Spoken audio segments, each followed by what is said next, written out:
Like sometimes I forget that my life isn't normal because it's normal to me, Right. right? Your life is normal to you. My life is normal to me. As a traveler, we're just used to these things. I'm used to the fact that my passport is my most treasured possession. I'm used to the fact that I don't collect a lot of things. Like when people are like, "What do you collect?" I'm like, "Passport stamps." I don't know. Um, like Yeah, this is pretty just much it, life, right? right? But it's nice.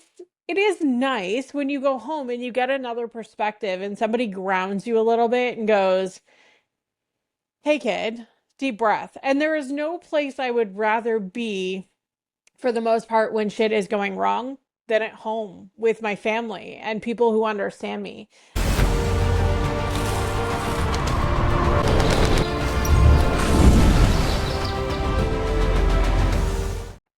Hi, and welcome to the Ronin Mindset podcast. My name is Steve Didier, and this is the podcast where we have conversations with modern day Ronins, the digital nomads, the global citizens, the expats who have escaped the 9 to 5 grind, escaped the matrix, and are traveling the globe, living their best life. And today, I have an absolutely fantastic guest for you. You are going to love this. Crystal Adair-Benning is a 4-time New York Times bestselling ghostwriter and digital nomad who merges storytelling and wanderlust in the most creative ways. With passport stamps ranging from the Maldives to New Zealand, her global adventures fuel her writing, inspiring captivating narratives for clients and her own projects.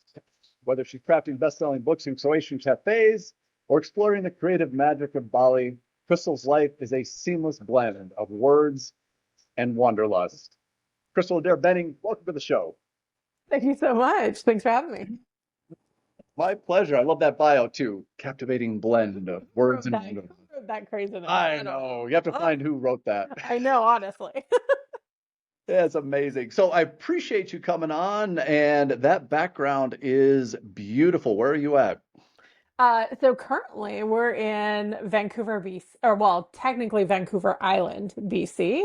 So Okay. this is our home away from home for the next couple months while I sit and work on some more projects.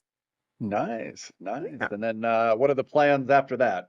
Oh gosh, Mexico in January, New Zealand for April and May, and who knows what the second half of the year is going to bring. We always just kind of play it by ear. So part of my job is that as a ghostwriter, I get taken all over the world to write for people. So I don't get to plan my projects or plan my locations as much as you'd actually think. Sometimes it just kind of happens, and I end up in different places. So Croatia was one of those.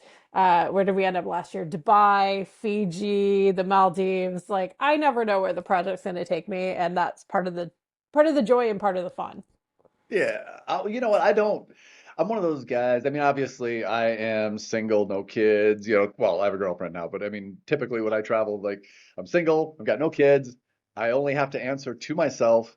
So I rarely make any plans ahead. I go completely spur of the moment, however long it takes me to get a visa and a decent flight. And Pretty much. yeah, where am I going to go? Visa's up here in a week. Let me see. Yeah, So I mean, we play that game a little bit. I am married, so my husband actually travels with me. He's a digital nomad as well. We work in completely separate fields.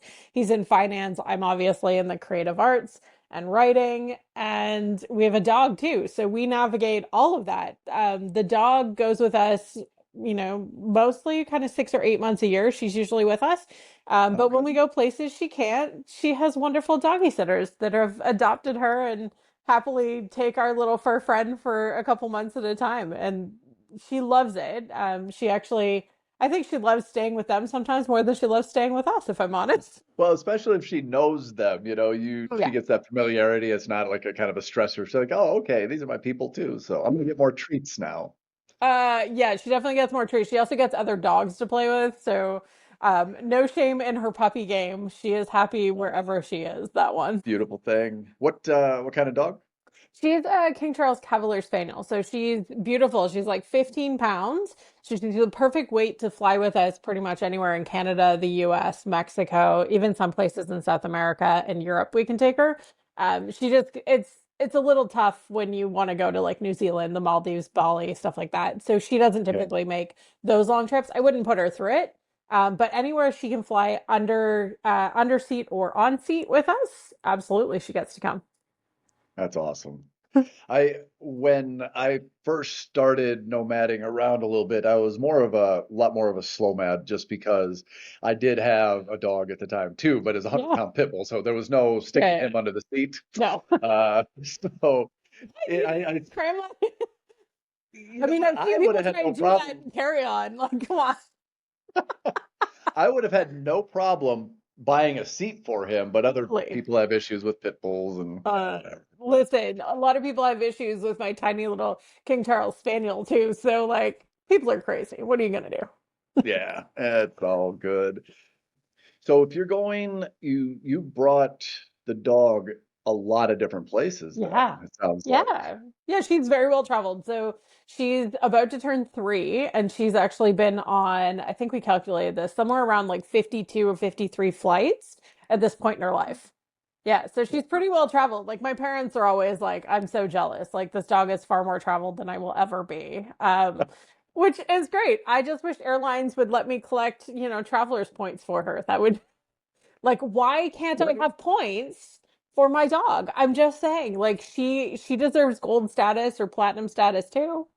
Right, exactly. She should And be in the best lounges. Like, I mean, she already is because she's with us, but still, like, she deserves the points. We've always joked, and so prior to meeting my husband, I traveled the globe for like 22 years, something like that. It was like 22 years by myself, working and traveling. I was actually at the time a wedding and event planner. So I planned incredible weddings and events all over the globe. And not Fern, but her predecessor went with me on most of those trips. So like this was my life. And then I met and married my husband in a month. Yes, a month. For love, it was an arranged marriage. We fell hard, we fell fast. We got married a month after knowing each other. We dated less than a week. And when we met, like the deal breaker for me was two things. One, I've always wanted to live in New Zealand permanently. Are you cool with that? And two, I need to travel. I'm not one to buy a home. I don't want to settle down anywhere. I just want to travel the world and love my life doing it. If you're game for that, marry me. If you're not, this isn't the right marriage for you. My husband was all in. cut to So the chase. cut to the chase, he had only ever been to Canada and Thailand when we got married, so he was not an experienced traveler. And I was a little worried at first. I was like, "Oh, is he gonna like this?" Now I was like, I called it bougie on a budget for most of my career. Like I never did hostels, but I was always like, I always had a car rental. I always had, a decent hotel. I would pay less for my flights if it meant I could have more adventures. That was my style of travel by myself. Yeah. My husband came into the picture. He is not bougie on a budget. He is just bougie. Just bougie. Very Bougie. Like, yeah, he wants to stay at the Four Seasons and he wants to go to the Fairmonts and he loves his fancy hotels. He needs the overwater bungalows. Like he is that guy and he wants to pay for first class travel. Like he does not compromise on anything. Now granted, he's in finance and he makes good money, and so of course we can do those things, but he really kind of up leveled the way I was traveling, even. Like he was game for it. He just wanted to do it in a little bit different way. And it's partially his size. Like he's a bigger guy. He's 6'4", long legs. He's like, I can't do economy for 22 hours to New Zealand. Like that's not, I can't. Like I'm yeah, not going to do that's it. a rough one. I'm like Yeah. 6'3", so I know my legs. If I'm in economy, it can be rough for Yeah, well, long I'm haul five flights. four, so like I can pretty much stretch my damn legs out and I'm still okay. But like he could not. So still remember the first time we ever took like a first class flight and like lie flat seats and all that. That wasn't until I'd done it maybe a couple times prior to him. Now it's more common because he just needs the space. And so he's willing to pay for comfort to do what he does. And we compromise a little bit. So the way that we've kind of devised and worked out is that oftentimes he books the flights, so he gets, what he needs on a flight. But I handle the accommodations, so I get what I need for work. So for me, it's about Wi-Fi, it's about accessibility. How close can I be to my clients, or how close can I be to something that inspires me? So my rule of thumb, to be honest with you, is a view. Yeah. Don't really book anywhere that I don't get a view. Like I need a view, or because I spend all day and a lot of digital nomads do. I spend all day at my desk. Like a lot of people think we go and we're out partying and having these great adventures. Yeah, there's a part of that, but it's really like real life on the road. So Yeah. all of the things that I would do if I had a home and I was sitting at home, I still have to do when I'm on the road. I still have to work the number of hours. I still have to have client meetings. I still have to do all this stuff. So for me, a view is essential because quite frankly, I'm not getting out as much as people think I am. And Right. so that keeps me motivated. That keeps me awe-inspired and creative and curious. And quite frankly, when I do take a break, that's where you'll find me. I'll be outside hanging by that pretty view. Yeah, I'm very similar to that because yeah, I end up working a lot. So I yeah. love having a view. So depending on where I'm staying, when I was in the Philippines, I spent most of the time in Manila. I got a badass condo, like 47th Oh, floor, and the city views were absolutely out of control. oh, So yeah. even if I just want to take a quick break, I step out in the balcony with a coffee and it's just like seat forever, Yeah. ever. It's But then so if I'm in hard a more though. beachy area, then I want to see the water. Listen, I like it all. Let's be honest. Like, Yeah. there is the only bad view is the view where I'm sitting in a subdivision staring at somebody else's bloody house. I'm not interested. When I Or say parking lot. view, yeah, I don't want a parking lot. I don't want to look at garbage dumpsters. Like, that to me is like death. Like, I Yeah. have never been more mad than staying in a nice hotel with the world's shittiest view. Yeah. Like, why? What's the point? Like, I'm not interested. Like, send me to an Airbnb up in the mountains that has this gorgeous view, and I will be a happier camper. I will take less amenities for a better view, if that makes sense. Mm, yeah, But 100%. but I will never go the opposite direction. I will never take more amenities, less view. No, it has to be the view is the priority for me. Um, Along with steady Wi-Fi, because let's face it, like if you're a digital nomad, we don't operate without Wi-Fi. And there's lots of beautiful places that digital nomads can go where the Wi-Fi isn't great. Thailand and Bali come to mind. I often face brownouts and blackouts of my Wi-Fi there. But you go to the places that you can, or you invest in Starlink and you do whatever it takes to get the job done. And that just becomes part of being a digital nomad. Like, Yeah. we've, You know, yeah, Thailand has really upped their game in terms they of have. internet. Thank Uh, goodness. I even I spent a couple months on Koh Samui and I was like island. I'm like, okay, I'm I'm preparing myself for kind of iffy internet. But, Mhm. I Airbnb, find nice places, and Totally. I always communicate with the owner and preferably get a snapshot of okay with Wi-Fi speed so I know what I'm getting Yeah, into. absolutely. Uh, this guy, nice guy, but he's like, oh yeah, it's 300 up and down. I'm like, okay, perfect. And he's like, I got people in there, I can't test it, but it's 300. I'm like, okay. Yeah, I show up, it wasn't even 10, and I was like, I'm not trying to be a dick here, but that's like I a need to horror work. story. Yeah, Yeah, and I said, I want to stay here. I like the place. I love the location, and yeah, you're a cool dude. But if I don't have internet by Monday, I'm out. I'm leaving a bad review. I'm gonna get a refund from Airbnb, and because I have to work. yeah. And that guy, he got people out there on a Sunday afternoon, and I could see him outside the window up in the thing doing working on the wires. And when I tested it, it was Yeah. like 700, 700. It was the fastest Nice. internet I've ever had. I was Yeah. like, good on you, man. Like, Listen, like people can pull off miracles. And the thing is, a lot of people, if you're just a regular traveler, if you don't do this for a living, they don't even yeah, think to ask. They're just like, is there Wi-Fi? Like you and I are like, how fast is said Wi-Fi? yeah, Just because you have said Wi-Fi is cool. How fast is said Wi-Fi? Like what are we actually talking about here? yeah. When they say fast Wi-Fi on the Airbnb listing, I'm like, wait, it's quantify that. Yeah, yeah, yeah. And we had the same experience. We went to the Maldives this year for work. I was writing a book with a client.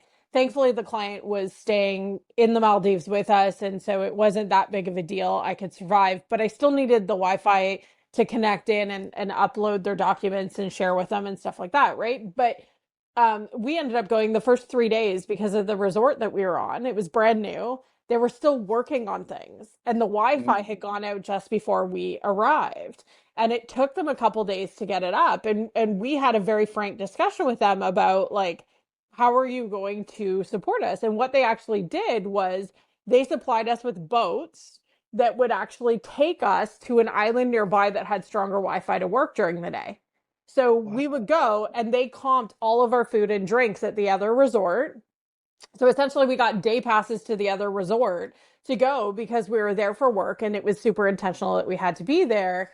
And then they would bring us back at night to sleep. And they did that for about the first 3 days until they got the Wi Fi resolved. So people can make miracles happen if you Yeah. ask them for what you need. But I think so often they're just used to regular travelers that, like, if the Wi Fi's out, it's an inconvenience. It's not a problem, right? Right. Oh, they can't Instagram load slow. Yeah, Who like, cares? oh darn, like there's only like I have to be in the restaurant to upload my Instagram photo. Like it doesn't matter.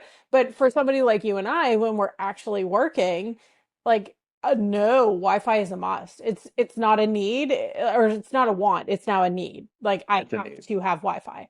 Um, especially if you're doing streaming video or stuff like this oh my, podcast. You yeah. have to have good connection, Oh my God, stable client connection. meetings, like client Oh yeah. meetings with bad Wi-Fi, like, and I've had a few, like we all have, right? Every digital nomad, I think, has their story, their tale of the time they tried to hop on a Wi-Fi call and it didn't work. Hmm. Most people I find are very understanding about it. Uh, but we now carry our Starlink with us, right? If I need to be accessible, if I need to access, I need to access. That's the way it I works. I have been considering Starlink. What has your experience been as far as reception speeds, all that? It's been really good. Now, we haven't taken it everywhere. So, Starlink was something we invested in last year, oddly enough, after the Maldives thing. We were like, okay, enough's enough. My husband's in finance. He's a day trader, which means that he needs strong Wi-Fi because if it's lagged and he misses a trade, that's a huge deal. So, Yeah. we originally got it more for him than for me because if I'm out of Wi-Fi for a couple hours or even a day or two, oftentimes I can make it work. I just have to rejuggle my schedule. The challenge is staying in communication with the people I need to juggle. Right. For him, it's a matter of literally losing his shirt or losing Yeah. client money or whatever. So Too. yeah, so he has to have strong Wi-Fi. So we got it for that. We found it really, really good, to be honest with you. We've only had a couple moments where we were like, what's happening? And truly, I think it was just a learning curve for us of like, we set it up wrong, so it wasn't quite Hmm. working the way we expected. Once we Okay. adjusted it, we got it figured out. But we have found it to be instrumental, especially when we were in Alberta recently for a bunch of work. We were up in the mountains notoriously have funny Wi-Fi, right? Yeah. Sometimes you'll be on one side of the mountain, have no Wi-Fi. The next time you have Wi-Fi. So we used it there consistently for him to be able to do his work, and it was fantastic. Yeah. So Elon is questionable at times. Let's be honest. But his Starlink is pretty solid if you're a digital nomad. What kind of speeds do you get on the? It's the what is the it's Starlink Nomad, right? It's called. Yeah. Starlink Nomad. I am the worst with tech, so my husband would better be able to answer that question. But it's strong enough that he never misses a blip when he is trading. So That's yeah, all you need. he can do a straight like podcast or no problem. We've never had any issue with it. So highly recommend it. It has been a game changer in terms of accessibility across the globe for us. Yeah, because there's some places that I want to go that are way off the beaten track, but I Yeah. don't want to miss work, so that's why I was Same thinking of on it. investing myself. Yeah. So that's good to know. Yeah, I mean, I would talk to somebody that's gone way, way off the beaten track with it, to be honest with you. I mean, this past year, us trying it, we've been off the beaten path, but not so far off the beaten path. If we needed to get access to Wi-Fi within an hour or two of driving, we probably could get back to access. Okay. So, if I'm going to like rural Mongolia, does it have the same access? I don't know. I haven't tested it that far yet. It should. It should, theoretically, right? But who knows? It should. Yeah, I don't know because satellites, they don't depend on where civilization is. They're just overhead. So Yeah, exactly. So I who could be knows? wrong, but it seems to me it should Yeah, work the listen. same just about anywhere. So I'm with you on that, but I haven't gone out into the forest of Mongolia to test it. I have no yeah, idea. well, maybe I'll do that. I'll let you know. Oh, okay, perfect. Keep me updated. We So you have been a nomad for a long time. What did you Happen. do prior to becoming fully nomadic? I was a kid. Um, Okay, That so sounds that you sounds really started funny. I started really early. early. I went digital nomad when I turned 19. So Oh wow. I've been a digital nomad since I was a teenager, essentially. I've lived and worked in different places.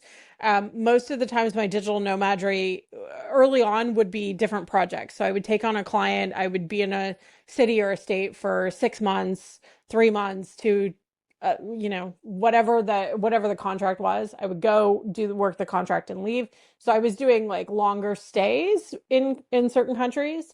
um Right. these days it's more project based, so it's very lots of times it's short term. So I might be in the Maldives for a month, I might be in Dubai for a couple months, I might pop down to Mexico for 2 weeks kind of thing for a project. um Okay. so it's a lot more movement. We have changed things a little bit like post COVID. So what my husband and I decided we liked doing was we liked having a home base. Mhm. Specifically for the dog, we liked having a home base that we could kind of like, this is where the dog is, this is where she feels most comfortable. Because our current dog, she's very go with the flow, but she does like her home, right? Yeah, She has she likes her bed. familiarity. She likes familiarity. So what we found was we actually have rented places wherever we tend to be. So right now it's Vancouver Island. So we rent a place long term for us, which is like 4 months, 6 months kind of thing. We rent a 6 month place. She gets comfortable here. And if we have to fly out, we actually fly people in to puppy sit her here. So this is Okay. new. We used to fly her and take her back to wherever the puppy sitters were. Now we fly the puppy sitters in and they puppy sit her in our home so that she feels much more comfortable. It's still a rental, but that way she's not losing that familiarity and she gets a chance to feel more comfortable and safe and secure. So we found that to be a good system for us for right now. Right. We don't have any major plans or any plans at all really to buy a home at any Okay. point for us right now. That may change. Um, I mean, it might have to change because of my husband's business. He may need a home base for what A he wants to do resident. next, a residence for what he wants to do next. But I suspect that it won't really change our digital nomadry other than that it's just a home that exists in our name, if that makes sense. We don't really have Yeah. any plans to sit anywhere long term. Sitting still for more than 2 months at a time drives us both crazy. So Right. we have a 2 months and get out plan always. Like there's always something planned for 2 months. Like forget it, we're out of here in 2 months. Well, it You sounds can like he's survive anything for adapted. 2 months. It sounds like he's adapted to the nomadic lifestyle pretty well Yeah, overall. I mean, I think he struggled with it a little bit initially. So my husband actually has two kids from his first marriage. They don't live with us. They're lovely children. They don't live with us, so we see them fairly often, but we always fly in because they're actually not even close to us. So for him, it was a little harder, I think, initially trying to navigate kids and holidays and work schedules and stuff like that. But Yeah. now he's like a duck on water. He has figured it out nonstop. And he actually is the one usually pushing me, like, I'm ready to go. Let's go again. Where are we going? Is there a You've stage you can created a speak monster. on? Can we? Yeah, I've created a literal monster. So he's more quiet and doesn't do anything. So he loves it when I get invited for stages or when I'm hosting a retreat or something, because he knows that means we're leaving. We're going to go do something. So Nice. yeah, Nice. monster, total monster. Like, Once ugh. once you start, I mean, for me, there is nothing that makes me feel more alive. Yeah. Oh, There's I'm with you. absolutely nothing Yeah. that can match that feeling of traveling. Yeah. I'm at the point now where because I've been doing it since I was 19, I'm now in my 40s. So it's been a hot minute. I do get travel fatigue a little bit more than I used to. Okay. And so a couple years ago, we had spent 8 months on the road. And it had been 8 months since we'd been home to see our family and whatnot. And now, getting older, my dad was sick, and like we were navigating, like I'm an only child, so I'm navigating sick parents, sick elderly parents, and the dog at home. And I remember looking at my husband after like 8 months and just being like, I want to go see my parents. Like, I want to go see my dad. I want to go see our dog. Like, it has been fun, but I need to go. Like, Right. we need to go back just for a little bit till we get everything sorted. And I'd never experienced that before. It was the first time ever for me. So, but I do recognize that there are moments, and it's hard sometimes. Like, you miss the weddings, you miss the birthdays, you miss the people getting sick, you miss, Yeah. you know what I mean? Like, there's a lot of stuff as digital nomads that's amazing. There's also a lot of stuff that as I get older, I start to go, man, I feel like a jerk that I missed so and so's wedding and I wasn't here when my dad was in hospital, or those kinds of things. Yeah. So it's a little bit different for me. My husband's also much younger than me. He's like 7 years younger than I am. So he's not going through that with his family. Like, his Mhm. parents are still really young, and he's got siblings at home that if something happened to them, the siblings could handle it and stuff like that. So it's a bit of a different vibe. But yeah, I think there's something to be said for, as a digital nomad, the thing I appreciate now is having the income to be able to fly home when I need to, Right. right? Yeah. And that became a major focus for us 2 years ago when my dad got sick, which was, how do we always have money in the emergency fund, that if shit went down tomorrow and we had to catch an emergency flight, that we could always afford to do that, Yeah. right? And prior to Well, it that, gives I you hadn't peace of thought mind. about it.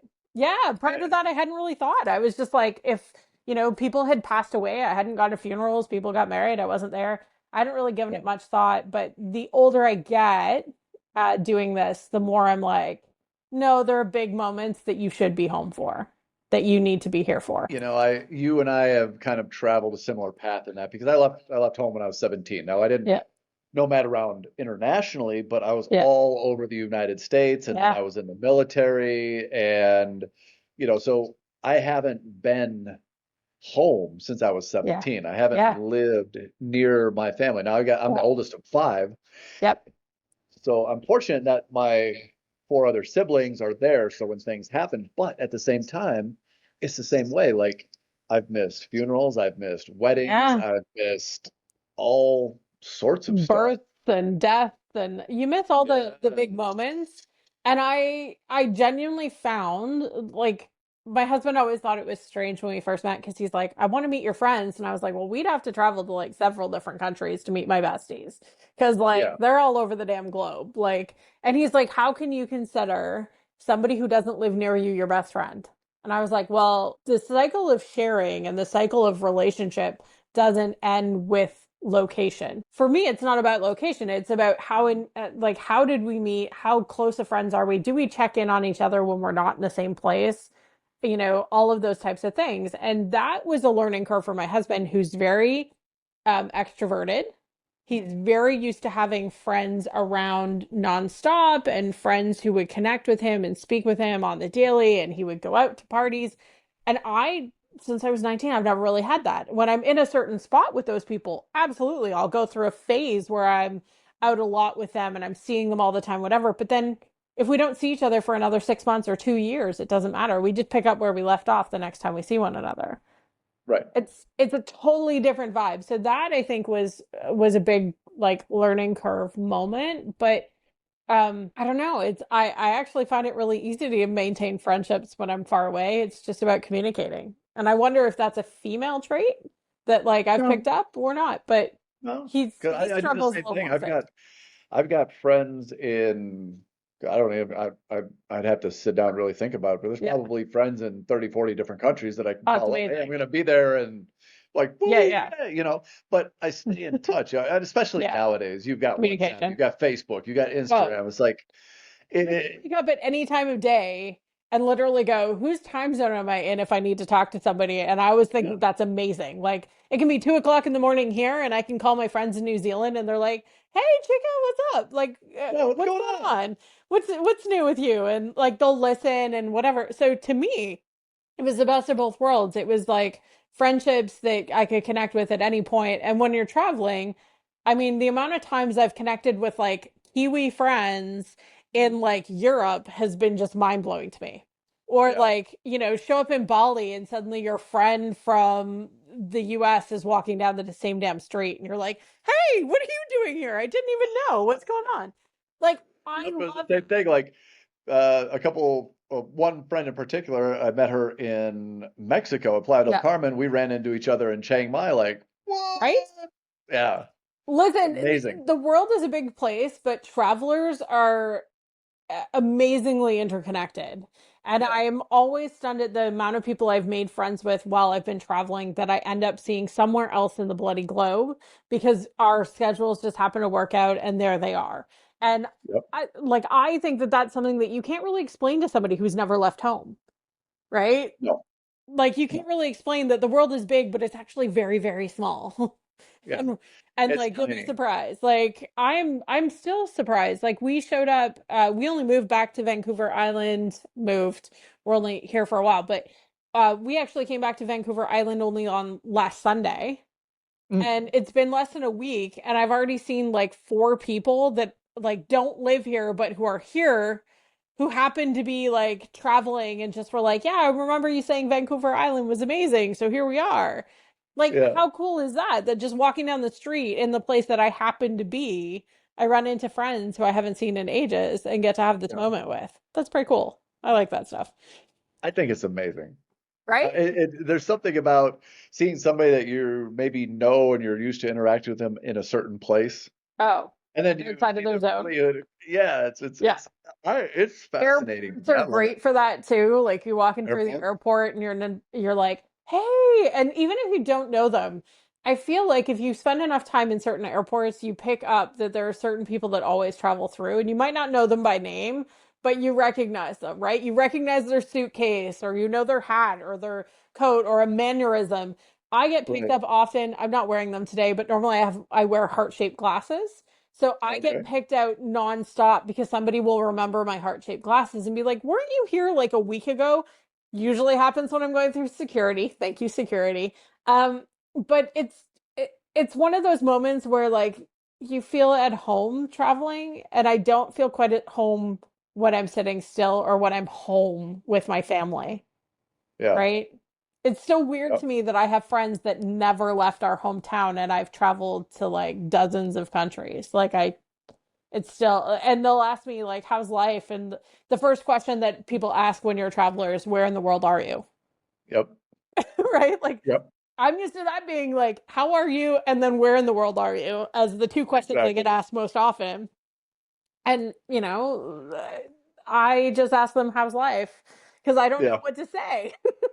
I know where you are. You're in the same place you were 20 years ago. You never left. It's cool. And you're doing the same thing probably. Doing the same thing, or they chose the kind of more traditional path where they met their partners, got married, had two babies, bought the house, bought the car, have a white Yeah. picket fence, right? And in which case, then sometimes I'm like, I don't feel like I fit because, like last week, I went skydiving and I wrote a New York Times bestseller, and I don't know what to tell you about that, Yeah. right? So it's mm, same Yeah, thing. I was skydiving over Palm Island in Dubai, and then a week later Yeah. I was scuba snorkeling in the Maldives, and I wrote a bestseller. Yeah, so I don't know. And like You know, sometimes it's not that cool. Like let's be honest, like sometimes digital nomadry is not that cool. Sometimes it's like, oh, I've been sitting on Vancouver Island writing a book for the last 6 months. Like sometimes that's actually the answer. And I didn't go right. to skydiving.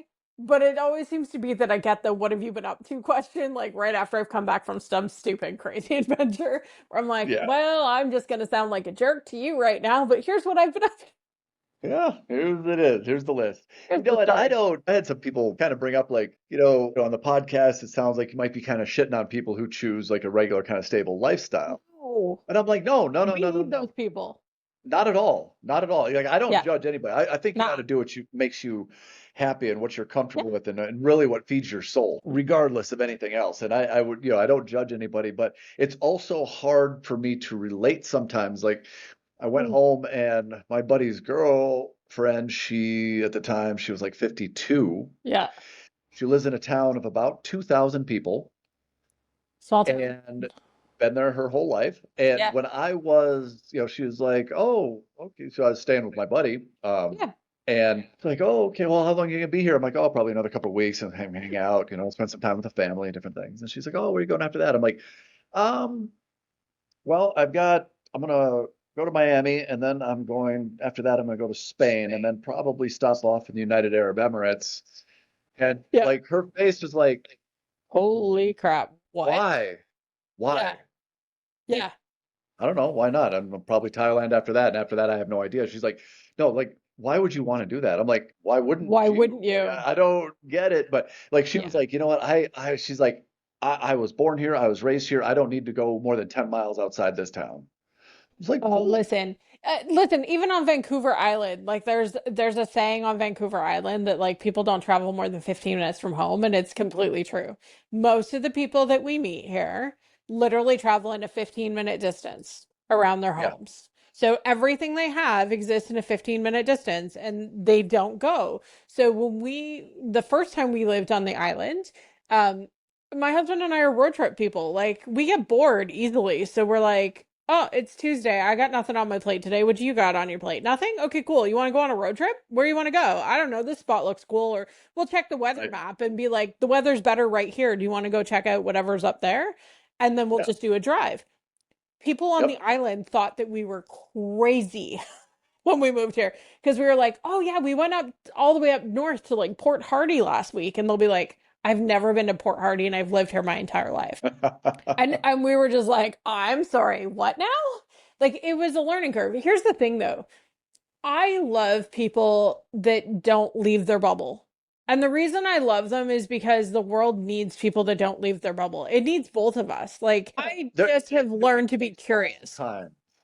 Yeah. 100%. And the people that leave their bubble, I like writing for, right? Because I like to leave my bubble. So I like writing for people who leave their bubble because I find they have fascinating stories. But the really interesting thing was, and it took me a long time to learn this, was that the people who stay home, they often have really interesting reasons that they stay home. And sometimes they can't even place it until you start digging and asking questions of like, why would you never leave? And sometimes it's a sick parent, sometimes it's, fear, sometimes it's just they've never had a desire to. We're all allowed all of those things. So what I started doing was started trying to look at people as their value system and recognize what their value system was. And then changing, let's talk emotional intelligence, just changing how I ask questions about their values. So if somebody tells me that they stayed home because they wanted to have a family, they got married, blah, blah, blah, cool. Your value system is very much taxated directly into your family. So when I ask questions, I'm going to focus on your family. How are the kids? What grades are they in now? Are they loving the new baby? Like ask things like that. If I find out they're travelers, we skip all that shit because that's usually not what their priority is. And we just Right. dig in on the things that matter to them. Where have they been? What have they been up to? Blah, blah, blah. And some of my best friends have never left home. And they find me fascinating because I never once considered not leaving home. Right. Right. So our Yeah. opposites attract thing is absolutely true. So I think the truth of the matter is if we just look at people as their value system and when I say values, all I mean is what matters to you. And you Yeah. just get curious about what matters to them, you can still have really deep intentional conversations. And I appreciate, like, my former sister-in-law is one of my favorite humans in the world. She's got three little girls. They all call me Auntie Crystal. They all call my husband Uncle Rob, even though they're not blood, right? They're Right. still they're still our family, our chosen family. I can still call her up and be like, girl, I'm having the worst day. And like a terrible day for me is totally different than a terrible day for her. A terrible day for her is Yeah. like all the kids are sick, everybody's throwing up, the dog won't eat his food, needs to go to the vet, and like the car broke down. Like that's her bad day. Right. My bad day might be like, I lost a contract or I didn't make the train to some place that I was going, or I don't know how I'm going to navigate my 6 flights that I need to make it on time to this next job. So we have completely different problems. But at the end of the day, if I just focus on the fact that we all have problems, period, and I can just relate, it's great. But it's also a sense We're of all normalcy. human. Dude, We're it's such a all sense of human. normalcy to call home and I can be having the worst day. I could be like stuck on a mountain that's about to explode in a foreign country and just like call home and she'll be like, I'm sorry, the kids are sick and I'm trying to make dinner and I'm so stressed. And it creates this moment of like, because even though I'm having a rough day, I can go, dude, other people are having rough days too. It's just different. But it's like, I just love the normal bubble. Like sometimes it's so nice to step into the normal bubble and be like, that's what it's like to make dinner for three children and an adult. Huh? Oh, crazy. I'm so glad. And it reminds me to be grateful of the decisions that I have made that Right. like I chose Well, differently. everybody lives their own life. Everybody takes their Yeah. own path. And like where I come from is a very small Mm, town, me Minnesota. too. I grew up on a Yeah. farm, you know. And when I go back home, I am stepping into that more what you would consider Rural. traditionally normal bubble Yep. because my parents have been in the same house for 51 years. Yeah. Yeah. My brothers and sisters are all there with their So, families, but it is like you said, it's kind of comforting for yeah. me in a way. Like, and I'm a chameleon. I Yeah. can figure out, like you were talking about, you'd figure out what their Totally. values are, but I can find common ground with anybody and talk to them about whatever interests them. And I'm going to be genuinely Yeah. interested. It's not that I'm putting on a face. I Yeah. will find commonalities. So I can talk with people from small town Minnesota. Some Totally. of my best friends are in Vegas. I can talk with people in Thailand, Australia. It doesn't matter. We're going to find common ground. And what you said is right. We're all human. We're all having human experiences. We all have good days, bad days. We have different things that stress us out. Yeah. So it's just part of, It's also fun to like go visit your friends who lead quote unquote normal lives and like visit for a couple days and go, okay, like I treat it like, going to see my nieces to me is like other people would treat their once a year trip to Vegas, yeah, right? Like I love going to see those girls so much because I don't see them all that often. And when I go home, let's be honest, I am the coolest fucking aunt in the world, right? Because they don't know what crazy story Aunt Crystal's gonna come up with. And right, I love that. And I love that. And my sister-in-law has said this multiple times. She loves that they get to have me as one of their role models because I bring something different to the table. They're used to mom who puts three meals a day on the table, who takes care of them when they're sick, who never wanted to travel, blah, blah, blah. yeah, And then in flies Annie Crystal from God knows where, doing God knows what with God knows who. And like, hmm I always have some crazy story about like, oh yeah, we went parasailing today, or oh, I went scuba diving in the Great Barrier Reef, or oh yeah, that's right, I took some crazy train through Europe and I met this weird person and we ended up in Croatia. Like, I come to them with a different level of storytelling and a different idea of what their lives could look like. So whether they right, choose to travel like me or be more like their mom, at least they know that there's options for them. right. And they'll figure out their own values. I Yeah. absolutely love going home Oh, it's so because fun. I've got like 14 nieces and Yeah. nephews. I'm the So good. fun uncle. Yeah. See, You know, I mean, I'm I the fun show aunt. up and like, oh my God, where were you? I'm like, okay, well, I just left the Philippines and this, it's like Yeah. it's fun, but it that contrast, I love it. Like I spent about 2.5 months Yeah. back in my hometown about what was it 2 years ago or something now. Absolute best time because I usually only end up Yeah. home on special occasions like Holiday holidays, or a funeral. weddings, whatever, Yep. funerals. And you get to see people, but you don't get to spend Yeah. quality time with them. True. And when I was home for, yeah, it was like 2.5 months, Yeah.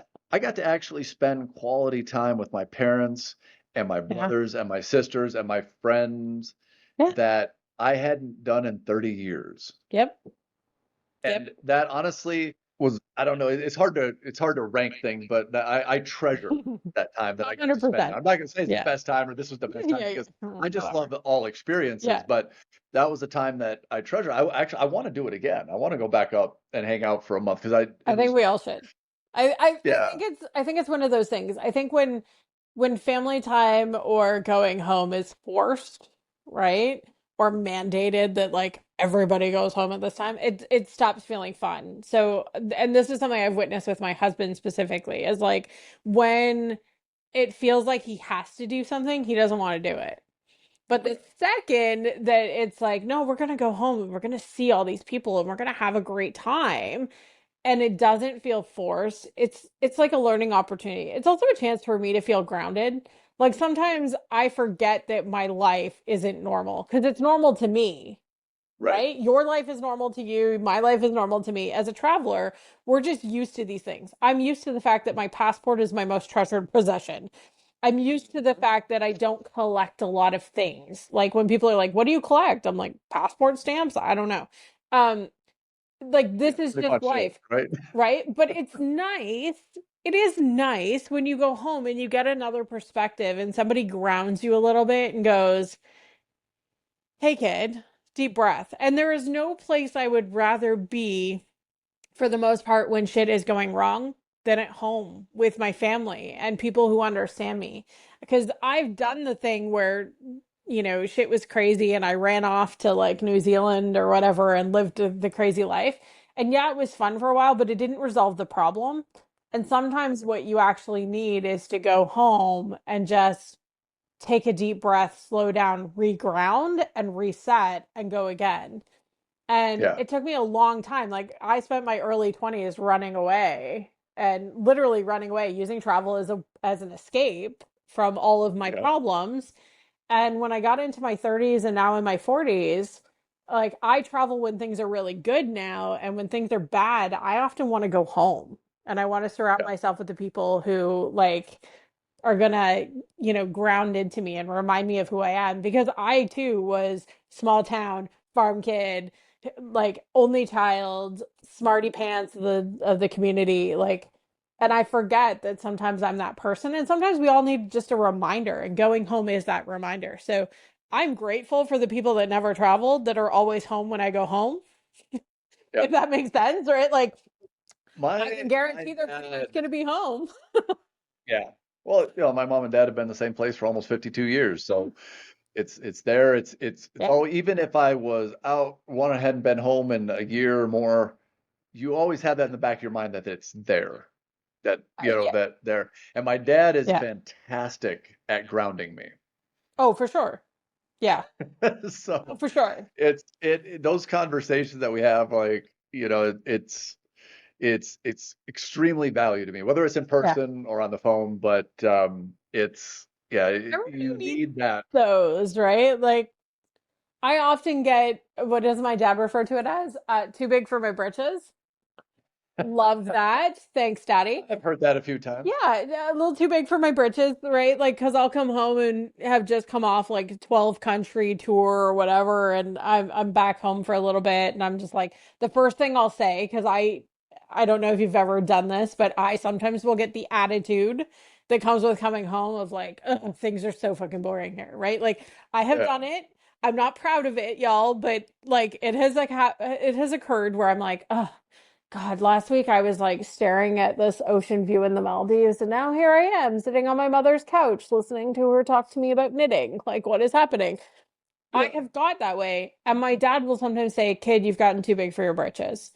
And too big for your britches to my dad is like when you don't have time for the people who made you and who helped you become the person that you've become, you're too big for your damn britches. And it's a nice Yeah. reminder that like there are times when I have gotten too big for my britches and I need to like tone it down a little. Somebody needs to Right. check you a little bit. Somebody needs to tether me to the damn earth and remind me that like as much as I have all these visions and I do all these cool things at home, I'm still Crystal Lynn. Like, I'm not Crystal. I'm Crystal to the world. I'm Crystal Lynn to my dad. And Yeah. Crystal Lynn gets to be grounded and does dishes and, like, talks reasonably and doesn't sound like a jerk sometimes. Yeah. Right? It's Yeah. good to be grounded. It's good to be grounded. Things Like that this we last never time I got went to do as a home. kid. It's good to be Right. grounded. Well, I didn't appreciate, like, when I left in my early 20s and stuff like that. It was kind of that same attitude. I was Yeah. like, it's so boring. There's nothing going on here. I'm like, you don't Yeah. appreciate it, but it's all part of finding your way Totally. and growing. And now, like, when I go back, one of the first things that we did when I went back home for that couple months is my dad put me to work. Totally. We had a Yep. roof. We had a roof to put on one of the outbuildings. He was Yep. out there laying shingles and Yep. I appreciated that when I was a kid, when I was young, learning that stuff from my dad. Totally. But my level of appreciation and being able to do that when I went back this time was out of this world. Oh yeah. So it's a different perspective as we get older. Yeah.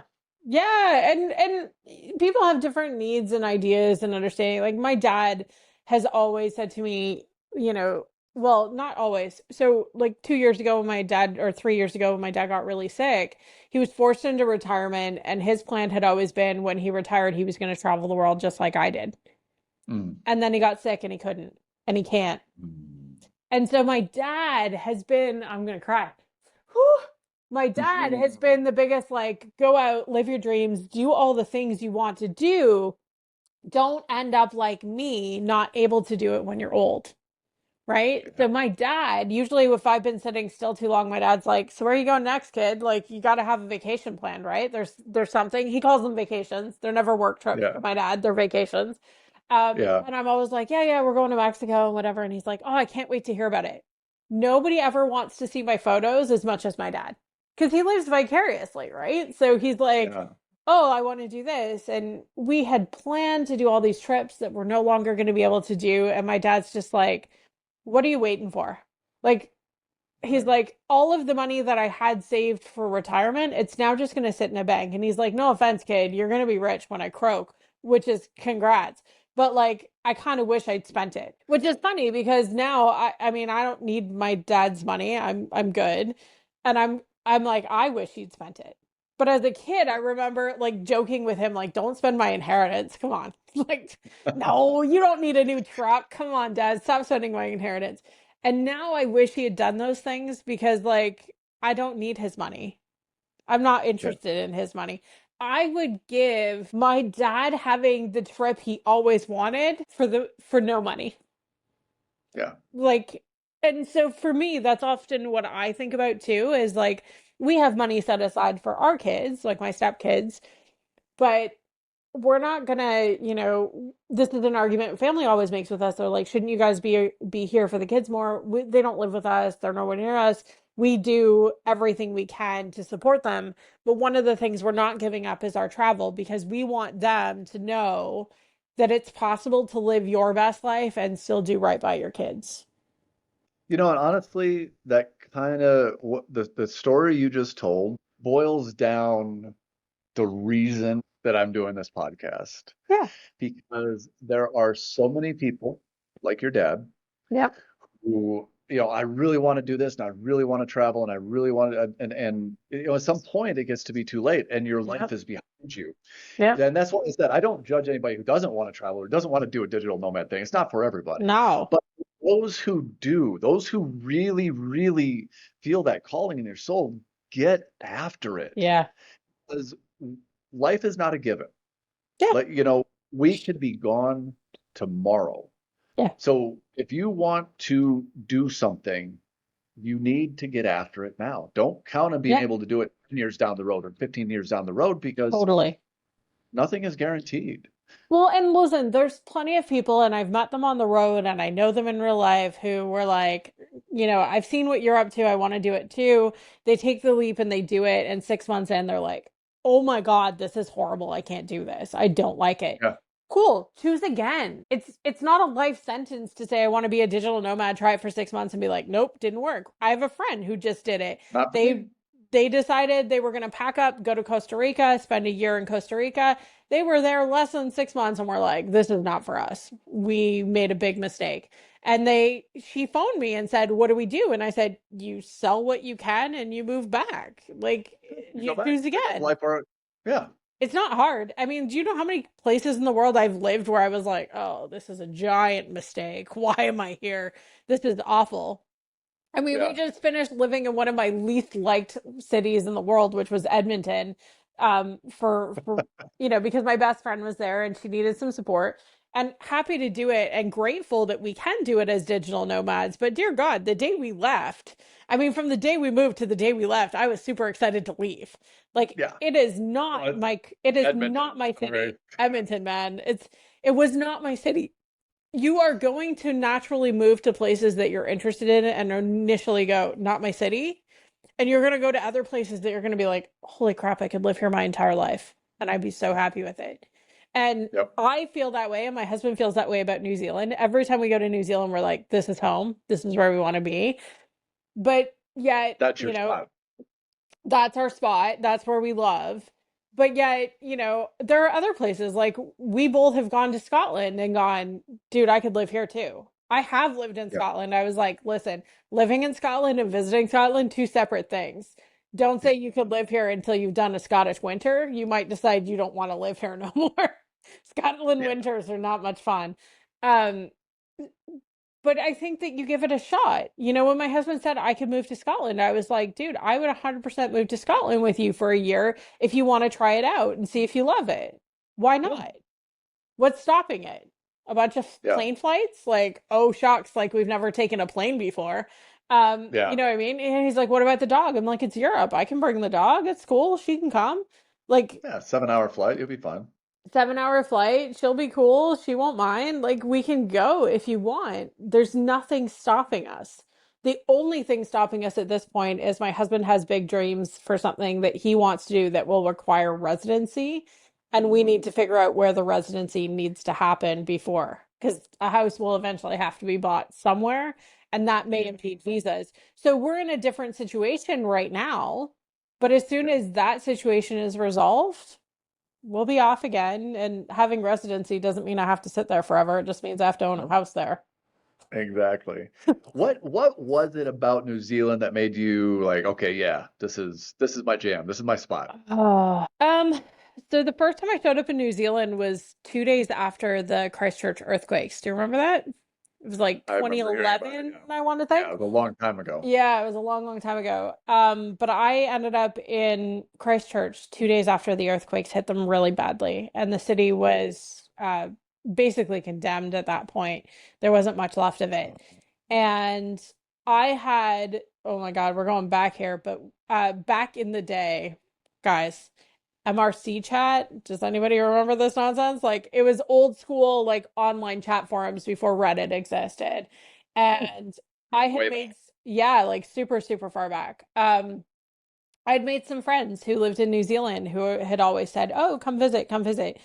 And finally in 2011, I was sick with cancer. I was given a terminal diagnosis and told I was going to die. And instead of going through more rounds of treatment, I decided to take out every last penny I had and go to New Zealand and visit these friends, because hell, if you think you're going to die already, what's the difference in meeting somebody you've only known on the online? Like if they kill me, what difference? Like okay, I was going to die anyway. So Yeah. it sounds really stupid thinking about it now, but like that was the mindset back then. So I went, ended up staying with a friend of mine, who I had met online. He was a lovely human being, older gentleman. He was married, he had kids. One of his kids and I became very good friends. And we actually ended up touring all of New Zealand together. And she didn't know that I was sick, and he didn't know I was sick at the time. And her and Mhm. I did all of the stupid shit that you do in New Zealand. We bungee jumped, we skydove, we Zip zip lines. line, zorbed, you name it. Like if it was dumb and stupid and adventure, we were like all fucking in. And I had a wonderful time, and I went and I came home to Canada going, okay, I feel fulfilled. I have no money in my bank account anymore, but I feel fulfilled. And if I die in the next few months, at least I died knowing I did all these really cool things that I wanted to do. Lo and Yeah. behold, I went back to the hospital and all of my scans were clear. My cancer miraculously healed. I was not sick anymore. I was not going to die. I had to do some like follow-up stuff, but ultimately my cancer just You disappeared. went from terminal to I went fine. from terminal to I'd fine. probably stay in New Zealand too. It sounds like your spot. Like honestly, like it was this crazy miracle that happened that like nobody could explain, nobody understood, and it was just wild. That, and I just found like I believe that our souls have lived in different places, and something inside of my soul recognized New Zealand and was like, yep, we are comfortable here. Nothing will make me cry harder than hearing somebody do a haka. Mm. You know the like New Oh Zealand chant? yeah. Yeah, yeah, yeah. Oh yeah. So I You got the can't New listen Zealand to All Blacks on Oaxaca. before the game every time. It just Absolutely. happened in Parliament too. That Yeah, oh, so every single time that happens, I cry. And I cry like it's my soul crying, not like it's me just getting a little weepy. Like it's weird. To the point where my husband's like, I swear to God, you've lived in New Zealand at some other point in your life. Like it is strange how it look like yeah. weird, like New Zealand tattoos all over me. So that was it for me. And I was like, I'm done. So that's why when my husband and I were getting married, I said, would you ever live in New Zealand? And he's like, I've never been, but sure. He's just super chill. He's laid back. For a finance guy, he's more laid back than a finance That's bro gonna I've ever sound. met. It sounds pretty Super chill weird. for Yeah, a he's pretty numbers chill. guy. So the second we got off the plane in Auckland, he'd stepped outside for all of like less than 2 minutes. We're walking along with our luggage, like la la la. I'm just taking him on a like 3 month adventure through New Zealand where I was going to show him all my favorite highlights, right? Yeah. This man looks at me dead serious in the face and goes, "This feels like home. I could live here." I didn't prompt it. I never asked it. I like nothing. He just said it, and I was like, "What?" My husband has never made friends more easily or gotten used to a country more with just so much grace than he did New Zealand. Like Look, he behaved like Kiwis he are lived like there. Kiwis are some of the nicest people on earth. 100 million%. But he like started then talking to Maori chiefs about the work that he was doing and how he could like actually help the country and started making a plan for how to help the indigenous population in New Zealand. And I was like, bro, really? Like you've been here 5 minutes. Like what's happening? And he's like, I feel connected to this place. Like there's something more that I'm supposed to do here.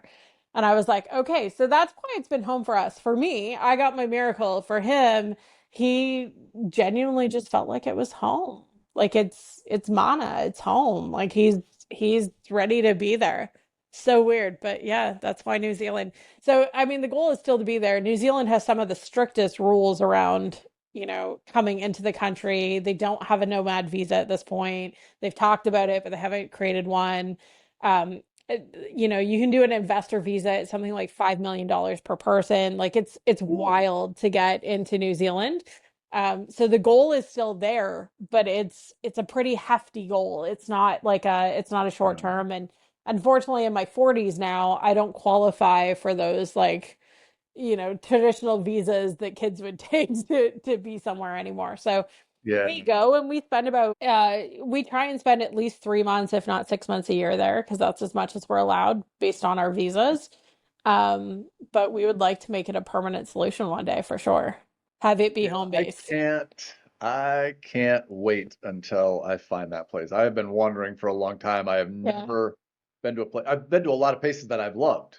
totally. Totally. And if you were to ask me right now, I would almost with 99% certainty guarantee it's somewhere in Southeast Asia or Asia. Okay. But I haven't been in the spot where I was like, yep, this is it. Maybe Mm. it'll never happen. Maybe I'm just destined to wander. But No, eventually, I think someday, I think it happens. So every traveler I've ever met, for the most part, has found their place. I call it like your soulmate place. Like it's the place your soul feels at rest and is like, yeah. this is my spot. Almost every long-term traveler I've met has somewhere that if you had to settle down, had to, like we're not giving you an option to continue traveling anymore. You have to settle. Where are you settling? Most You know people will what? know. Yeah. I'm looking. I just saw a meme recently. Here it is. It Yeah. says, "Home is not where you were born. Nope. Home is where all your attempts to escape cease." Yep. 100%. The only place And that's ever been for me is New Zealand. I never try and escape. In fact, I have more than once contemplated becoming an illegal immigrant just so I could stay forever. And I would. Sorry, New Zealand, I love you. I probably would, except that I love my parents. And, as long as they're living, I will come back and forth and I will need to do that. But I mean, the end goal for me, if mom and dad, knock on wood, weren't here anymore in a few years, I would be making a pretty active attempt to move permanently. yeah, and have that be home base. And that's not that we would ever give up being digital nomads, because we wouldn't, but No, you because still travel, but you would have an actual home base. yeah, the home base would be New Zealand base, the place I'd want to go home to when things were rough or when things were good and I just wanted to sit still for a while or work on a big project. It Yeah. would always be New Zealand. Well, Hey, maybe I'll find my spot someday. Who have you been knows? to New Zealand? Have you considered? I have not. No, I haven't been to like New Zealand, Australia. I haven't been to that area. Oh, okay. But it's coming and when I'm and it's a lot easier to get to, I plan on being in Southeast Asia early next year, Love 2025. it. Love it. So it's a much shorter flight from Yes. Bangkok than it is Uh, from Mexico. yeah, So 100,000,000%. Yeah, yeah, it's a yeah, for lot sure. different. But hey, so one question for you, and obviously it's gonna be tough for you to answer. It's personal experience. It'll be Ooh, kind of more on your based on your experience with your husband. okay. But for somebody who, like we talked about, is really feels called to this kind of lifestyle, the digital Yeah. nomad lifestyle, and they want to travel and they Yeah. haven't, for whatever reason, pulled that trigger, whether it's fear or all these reasons that we create in our heads, what would you say to that person? I mean, the smart ass in me is like, what the fuck are you waiting for? Like, honestly, like, here's the thing. The first step is always the hardest. So the first step, whether it's getting the visa, the first step, whether it's booking the flight, the first step, whether it's telling people that you're doing it, is always the Even hardest. making that decision in your own mind that you're going to do it, not just like, oh, I'm going to do it someday. I'm going to do it. Now. Yeah. I'm gonna do it now. The thing is, my personality type is such that when I want something bad enough, I just fucking do it. Like, Yeah. I have this Well, you seem really thing. shy and timid. That Yeah, surprised me. 100%. I used to coach students. This is really funny. So I was an NLP, emotional intelligence coach, and the line that I used to use with my students was, "Oh, what the fuck? Do whatever it takes." And I would literally have them chant it to themselves and be like, if you have a decision to make, oh, what the fuck, do whatever it takes. What do you want? Whatever Yeah. the obstacle is in the way of what you want, figure it out. Everything is figure outable. You can find a way, right? And so I often think about this in terms of my husband and I wanting to move to New Zealand. Oh, what the fuck? Do whatever it takes, whatever it takes. If that Yeah. means $5 million investment per person, we need 10 million bucks. Guess what? Guess what the new goal is? We need to Yeah. make 10 million bucks. Let's go. 10 million bucks. Like, Let's do it. that's what it's going to take. That's what we're going to do. It might put it off for a little bit, but we're going to do it.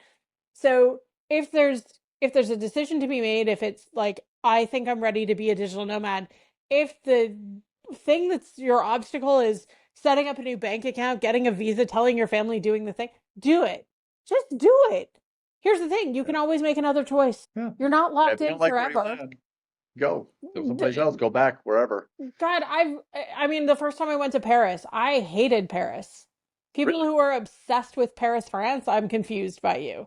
I hated Paris. I thought it was a gross, ugly, dirty city with rude people. Sorry, Paris. I love you, but that was my first impression. That's really weird because that's all I heard about Paris before I Yeah. went, and I spent a couple of weeks there. I Yeah. absolutely loved it. People were so Yeah. nice. The old school architecture, the history, you can't go Yeah. 2 feet without running in a building from 400 years ago. So for me, it was like, wow, I'm not obsessed with But it because see it gets way too perspective. cold. I love it. But see Yeah. perspective. You, I'm giving the thumbs up now. You Yeah. may have been like, I'm moving to Paris because I had such a wonderful experience. Whereas I went and went, nope, not for me. Forget it. I'm out. Years later, for the record, I went back to Paris and I absolutely loved it. So I think sometimes when we visit a place and we're not connected to it, sometimes it's the time and place we're in our lives. Because I Yeah. went to Paris when I was 16 and I hated it, but Paris when I was 30, sign me up. Fantastic. I would have moved to Paris when I turned 30, but when I was 16 and I went, I thought it was a gross, dirty, rude city and I wasn't interested.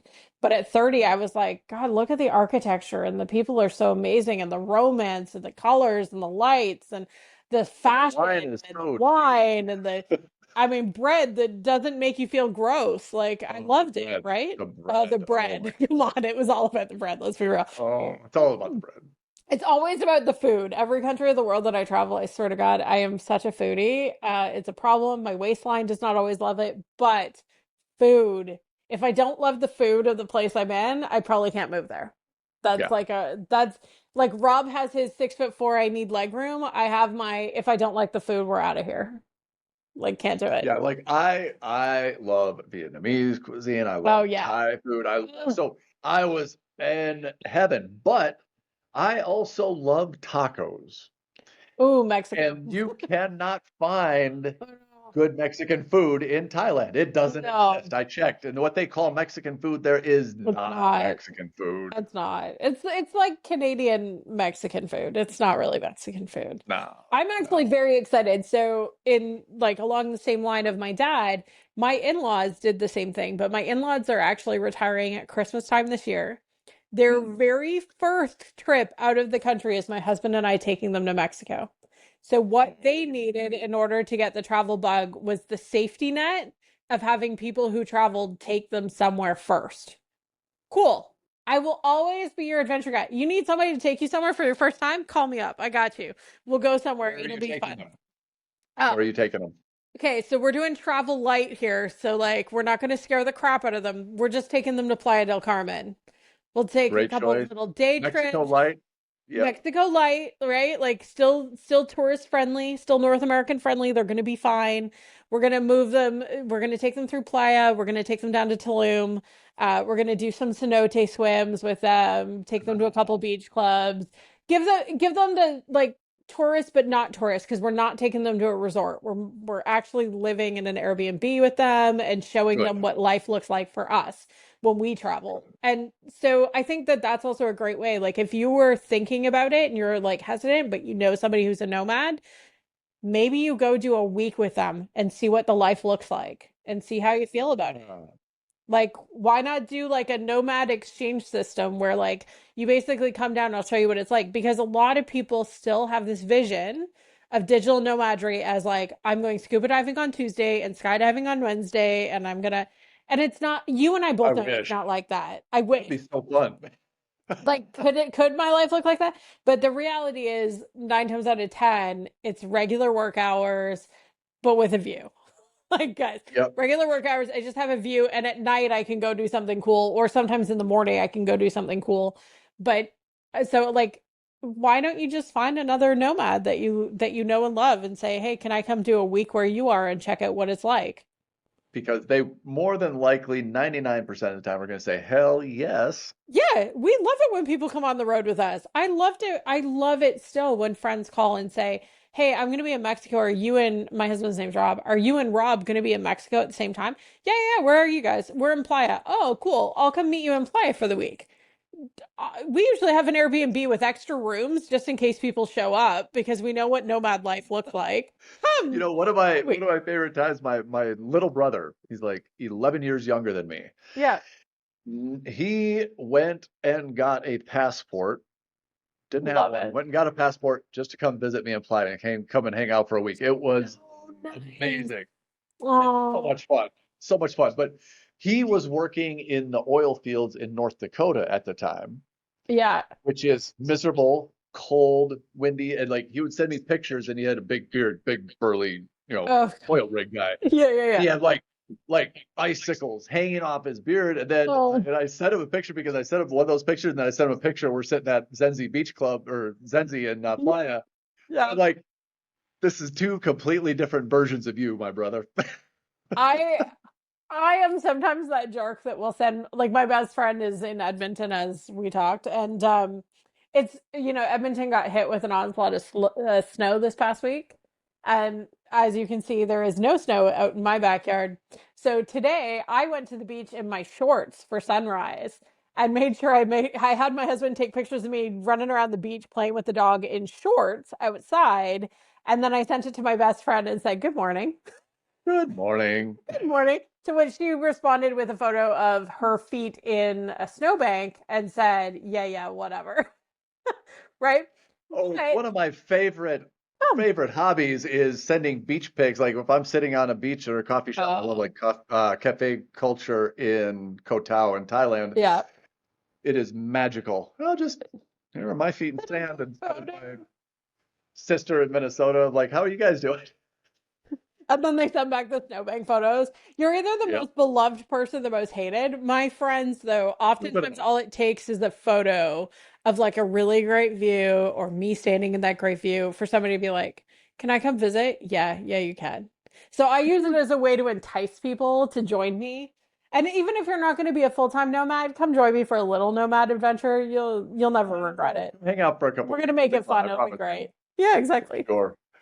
Well, awesome. Crystal, I really appreciate you coming on. I knew it was going to be a fantastic conversation, and it was. So I hope some people that are thinking of breaking free and getting out Yeah. got some value from it. I do Good. too. And just go for it. Seriously, Right. have fun. Exactly. If people want to find you, where can they find you? I'll put you all your stuff in the show notes, but where can they hunt you down? We're so write WRITE, of course, wordmagic.com is the easiest place to find me. And then from there you can track me down on social. And I don't know. I prefer to say you should just find me at a beach club somewhere. We'll Yeah, do some writing. exactly. Well, if you need a ghostwriter, reach out. Sounds And good. again, thank you so much. I really appreciate your time. My pleasure. Thanks, Steve. Uh,